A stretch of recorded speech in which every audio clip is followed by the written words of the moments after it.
Soon though, go ahead. Yeah, but mainstream media, what people don't understand is these people don't lie. Okay, they misdirect. Right. They I know what you mean. In fact, because they have teams of fucking lawyers that's all they do is sit around and like, how can we spin the narrative to send out the message that we want to be heard? Yeah. But you can't just blatantly, like, no pundit, no media guy's just going to sit up there and blatantly lie because he'll be sued tomorrow. Well, but what they do is they spin it or they twist it enough so that when it comes out. And the other thing is, here's what happens. If you think about every news story that ever gets presented, here's what they do, right? So, let's say there was a leak at the Fukushima plant. Mm-hmm. That's really the only actual news that they reported. So, there was a leak at the plant. Yeah. At that point, usually they'll report the details. Okay, one of the valves broke off, let's say, and there was 300 gallons that had leaked. Yeah. After that, when they're sitting there discussing the actual topic, that's just opinion. Mm-hmm. But people, but that's the thing. People think that as soon as they start talking about it, that you're supposed to take what that person says at face value. Well, no, they're just offering their opinion on it. Yeah. So when they've reported the incident that happened, once they've gone beyond that point, and then they're just offering their opinion. Well, it's up to you to wade through whatever kind of crap you have. Let's say 3 different, like CTV, Global, and CBC. They'll all give you maybe 3 different, especially if it's political in nature, right? Especially if it has anything to do with conservative, liberal. They'll try to spin it to their own narrative, right? Depending on what media company, because, CTV tends to kind of lean more to the conservatives, Global and CBC seem more to, so they're going to spin it to their own narrative. It's up to the person to take that information, and instead of listening to what they're telling you to make you think, you're supposed to use all of that information and come to your own opinions. But most people, when they listen to news, they believe that the people that are sitting there offering opinions, that their opinions must in turn be what I'm supposed to think. That's the sad part. And just like with religion, when you got a preacher up there, the Bible is written, right? Yep. It's done. It's never changed. I mean, they've changed. There's been, there's been the King James. They've, there's been variations of it, but it's already written there. So when a preacher's up there, citing verses, and then he offers something after that, he's just adding an opinion after that. His interpretation, right? And it's all subjective. So really, the problem with people is they allow people in positions of authority, and this is where it comes through our education system, and back in the day it was through religion. People have been subjected for so long to the mindset that if a person's in a position of authority, you're supposed to subjugate yourself to what they think. And that's the worst thing people can do. That's why critical thinking is important. Take everything they say, Well, how are most kids raised nowadays? Yeah. Not with logic, but just obey your parent because he's in a parent role. Yeah. Your kid maybe is walking out towards the street. You give him a smack. You don't explain to him that the dangers of maybe going out on an asphalt road with a car and all that stuff. So it all comes down to environment and in parenting. Oh yeah, for sure. But what also I want to get into is the RCMP recently coming out and banning the Swiss Arms rifles here in Canada. Yeah. Going above and beyond Congress. Congress writes the land in which I still don't believe in Congress anyway, but if we go by how the system's set up here in Canada in a democracy, Congress writes the laws of the land. So how is it that the RCMP literally can overnight turn thousands of Canadians who own these Swiss armed rifles into criminals? Not doing none of their guns killed anyone. They're sitting there in their closets, stored fine, and now the government wants you to turn them in. And only because the Swiss Army gun looks like an assault rifle and looks scary like some of the ones that they show in these mass shootings on TV, which a lot of them have also come out very suspicious. There's lots of questions still surrounding all these mass shootings. A lot of evidence, a lot of videotapes and stuff hasn't been released to these Sandy Hooks. So why are we seeing the crackdown on these select few guns in Canada? Well, we all know why. It's just a step towards the gun confiscation and in making it. I think what the RCMP is doing is just, let's test the waters. Let's take these 2 guns and let's see what kind of outcry we get from the public. And if Canadians aren't calling their Congress this week and in complete outcry that the government or the RCP is basically declaring themselves dictators and going above and beyond our Congress and law procedures. I think what it's all is, if they don't get too big of a backlash, and they're going to continue with this, and they're going to continue to try and ban more guns in the future. Like I've stated in previous videos here in Canada, we don't enjoy a Second Amendment like neighbors to the south. We're not allowed to bear our arms. We're allowed to own them, but we cannot carry them. I cannot carry my pistol as protection, which goes to show you, anyone out there that believes they live in a free country, I ask you, if you live in a free country, then you should be able to carry a gun and protect your body, because how are you free if you cannot protect your freedom? So I would encourage anyone out there who believes they live in a free country to go walk down the street with a pistol concealed or something and see how free you are. Well, and the government's the thing, and not that they do this for us, but they're supposed to be there to make sure that everybody has a fair say. The problem with the RCMP being the one to decide on guns, they are afraid of the guns. They don't want people to have the guns because they're afraid someone might stand up to them. Yeah. So, every job is dangerous. No matter what job you do, you can get killed at it. I mean, simple, cleaning windows. Sure, they're tied in good. They got a thing wrapped around them. They have a harness. May not be the greatest job. There is some risk. But the guy on there took that risk when he went up to clean those windows because he wanted to make better money. No one forced him to go up there. The police are sworn to protect us, but it's turned into they actually want to have power over us. Yeah. And so the whole gun thing, anytime I hear guns and police, is simply they want to have more power than you. Yeah. Yeah, of course. Well, an insider recently came out in the police force, an ex-police officer, and he's starting to say they're training their cops now as if, with the attitude that we want to come home each night. And that's not how it used to be. Back in the old days when a guy signed up in the 60s to be a sheriff, maybe, or something like that, a cop, it wasn't about he has to come home that night. It was about I'm out there to serve and protect the community. He was My a brave life. individual. You're a soldier. You signed honor. up to put yourself in those risky positions. And I'd also add that police officers, if you look at the dangerous jobs in the world, are not even close to the top when it comes to deaths on duty. So when you see now these trigger-happy cops constantly now, you can get an article new every day and every week of an innocent civilian shot because maybe he thought he had a gun or a cane or a hose or anything, or a play toy gun. Well, I'd say to these cops, listen, first off, whatever happened to stop, freeze, put your hands up? We never hear that anymore. It's just right to your gun and firing.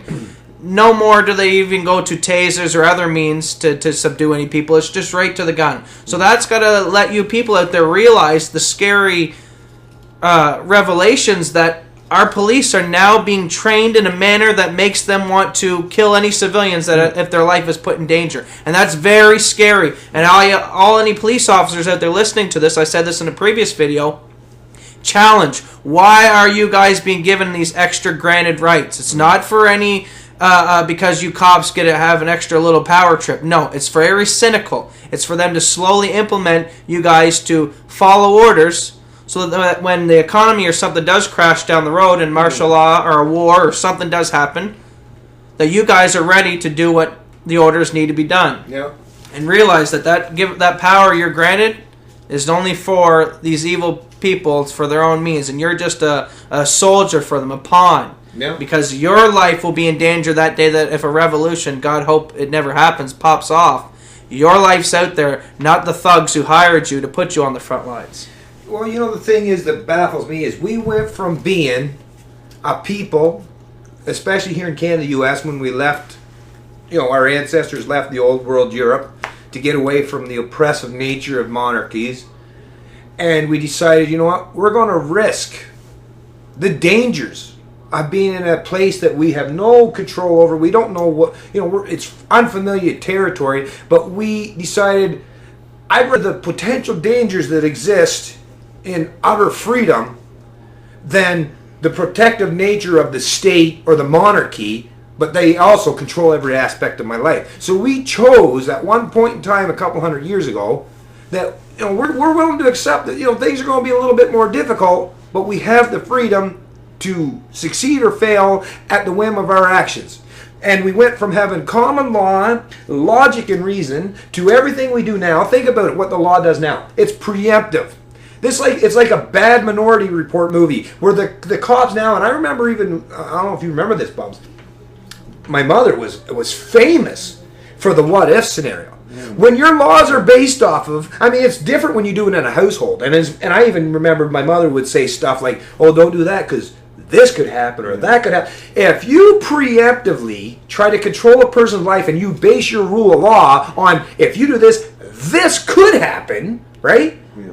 Then you no longer are talking about common sense, reasoning, or anything that has to do with logic. This is like someone saying, well, maybe we should make everyone live. You know, if you follow it to all the way to the end, right? If you use the what if scenario, this is how far the state can go. Well, you know what? We should force every person to have to live inside their home and never step outside because a meteor.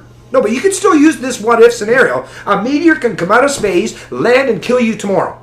So to protect you, never leave your home. Once you start down that road, that slippery slope where you're doing preemptive crime, where you're saying, it hasn't actually happened yet, but I'm going to do everything in my power to prevent anyone from even potentially doing something wrong. Well, you've completely closed off society from doing anything that will be innovative. Yeah. I mean, if we go back, I've always used the example because I think it's one of the best examples we have as human beings that most people can understand, is people like Galileo that you know went against. In the old world, the considered norm was the earth was the center of the universe, and the sun and everything that we could see in the skies, it all revolved around us.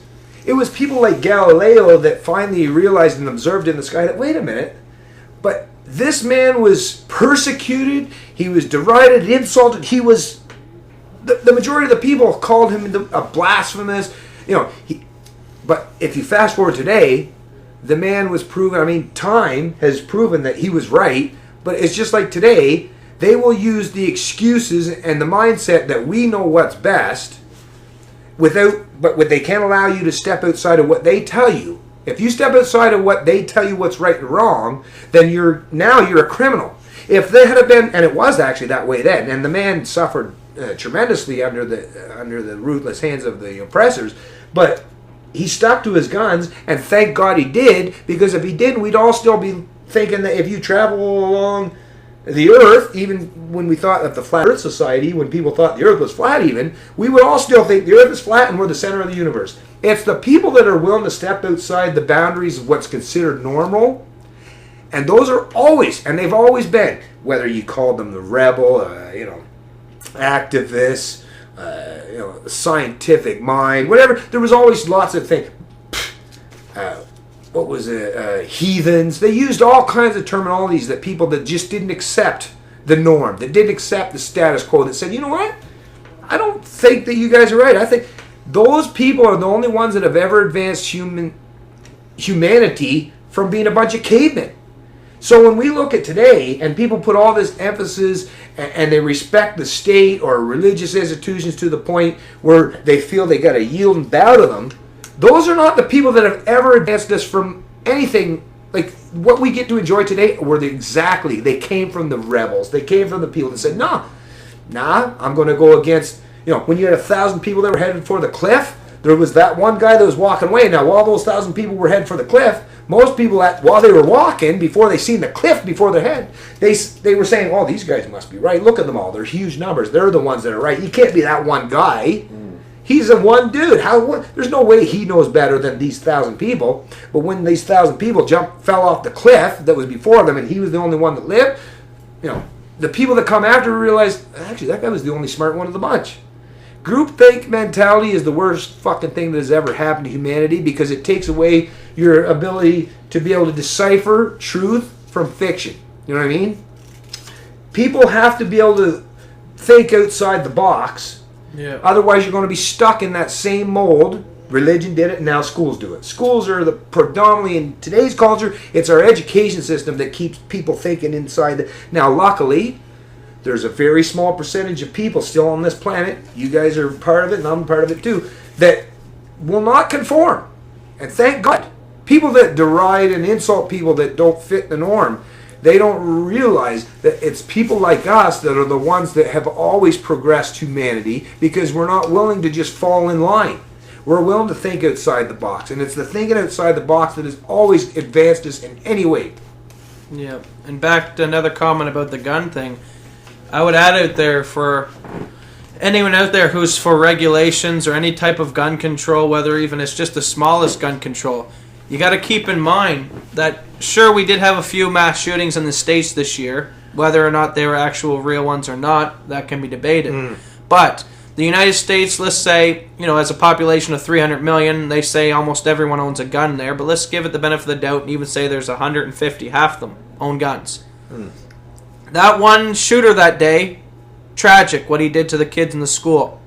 But the other 150 some million gun owners, guns did not kill anyone that day. So how can you ban weapons when only 1% of the time, not even less than 1% of the time, do they get used in the wrong manner, and over 90% of the time they're used correctly to save lives and protect families, homes, each and individual night? And the only way around that would be that nobody have a gun, because as long as some have a gun. Well, I love it, because statists who are for gun control are not for gun control. They're for gun control of you, because they needed to rely on the state and the police officers to have guns to come take your guns away from you. So they're for gun control for the population, but military, soldiers, and all the people that actually do harm and have a track record of killing a lot more innocents than the civilian population ever has, yes, give those guys the guns. That's really logical. And you can't be 100% sure that a soldier or a cop isn't going to kill someone. Yeah. To the contrary, it's actually happening. You can go up on YouTube anytime you want, pull up hundreds of videos of cops shooting people. Yeah. So with their thinking, you would have to disarm everybody or be fair and give everybody a gun. Because the masses are not violent people anyway. Yeah. We know that because you can get guns illegally. Yeah. People are, for the most part, morally good. Nobody wants to kill another person. Of course not. No. So, which is really ironic why there is more shootings in the police department than anywhere else. Yeah. I haven't heard of another people, even terrorists, that have shot and killed as many people as police. Yeah. So